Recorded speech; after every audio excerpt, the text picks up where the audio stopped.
ಗೆಲ್ತಾನೆ. ಆಮೇಲೆ ಗಿಲ್ಲಿ ಮತ್ತು ಕಾವ್ಯ ವಿಚಾರ ಇಟ್ಕೊಂಡೇ ರಾಶಿಕಾ ಮತ್ತು ಇಡೀ ಮನೆ ಅವರಿಬ್ಬರನ್ನ ಹೆಂಗೆ ಟಾರ್ಗೆಟ್ ಮಾಡ್ತೋ ಅದ್ರ ಬಗ್ಗೆ ಏನೂ ಮಾತಾಡಲ್ಲ. ಬರೀ ಧ್ರುವಂತ ಬಗ್ಗೆ ಏನೂ ಅಶ್ವಿನಿನ ಟಾರ್ಗೆಟ್ ಮಾಡ್ದಂತೆ. ಯಾರೂ ಟಾರ್ಗೆಟ್ ಮಾಡಿಲ್ಲ, ಅವರೇ ಸಪ್ರೇಟ್ ಆಗಿದ್ದು, ಅವರೇ ಆಡ್ಕೊಂತ ಇದ್ದು. ಇವ್ರ ಮಮ್ಮಿ ಅವರೇ 2 ಮನೆ ಮಾಡಿದ್ದು, ಅಡುಗೆ ಮಾಡ್ಕೊಂತಿದ್ದು ಸಪ್ರೇಟಾಗಿ ಅಂತ ಹೇಳಿದ್ರು ಅವರು. ಅವ್ರಿಗೆಲ್ಲ ಏನು ಕ್ವಶನ್ಸ್ ಇಲ್ಲ.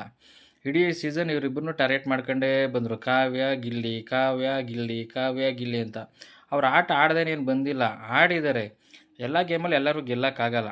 ಆಡದೆ ಸುಮ್ಮನೆ ಯಾರೂ ಬಂದಿಲ್ಲ, ಎಲ್ಲದರಲ್ಲೂ ಆಡ್ತೀನಿ ಅಂತ ಹೋಗಿದ್ದಾರೆ. ಸೋತಿರ್ಬೋದು, ಗೆದ್ದಿರ್ಬೋದು. ಸುಮ್ಮನೆ ಗೇಮ್ ಆಡಲ್ಲ ಅನ್ನೋದೆಲ್ಲ ಸುಳ್ಳು. ಇನ್ನೊಂದು, ಇವನಿಗೆ ಅಟೆನ್ಷನ್ ಬೇಕು, ಅದಕ್ಕೆ ಕೆಲಸ ಮಾಡ್ತಾನೆ. ಆದರೆ ಅಟೆನ್ಷನ್ ಸಿಕ್ಕಿಂಗ್ ಇರಬೇಕಲ್ವಾ? ಸೊ ಅವನ ಟ್ಯಾಲೆಂಟು, ಎಲ್ಲರಿಗೂ ಆ ಟ್ಯಾಲೆಂಟ್ ಇರಬೇಕಲ್ಲ. ಅವ್ರು ಬೇರೆಯವ್ರು ಮಾಡ್ದಿದ್ದಂಗೆ ಬರೀ ಕೆಲಸ ಮಾಡಲ್ಲ ಅಂತ ಅವನ ಮೇಲೆ ಕಂಪ್ಲೇಂಟ್ ಮಾಡೋದೇ ಆಯಿತು.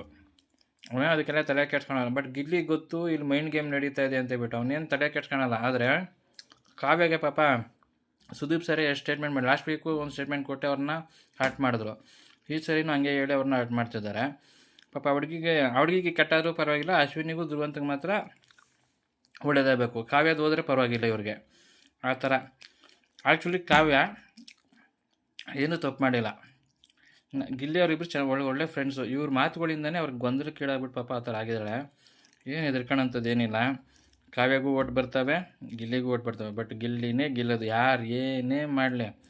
ಗಿಲ್ಲಿ ಫ್ಯಾನ್ಸ್ನ ಎದುರ್ಸಕ್ಕೆ ನೋಡ್ತಾರೆ ಎಲ್ಲರೂ. ಏನು ಹೆದರ್ಕೊಂಬೇಡ್ರಿ, ಓಟ್ ಹಾಕ್ತೀರಾ, ಓಟ್ ಬಿದ್ದೇ ಬೀಳ್ತವೆ.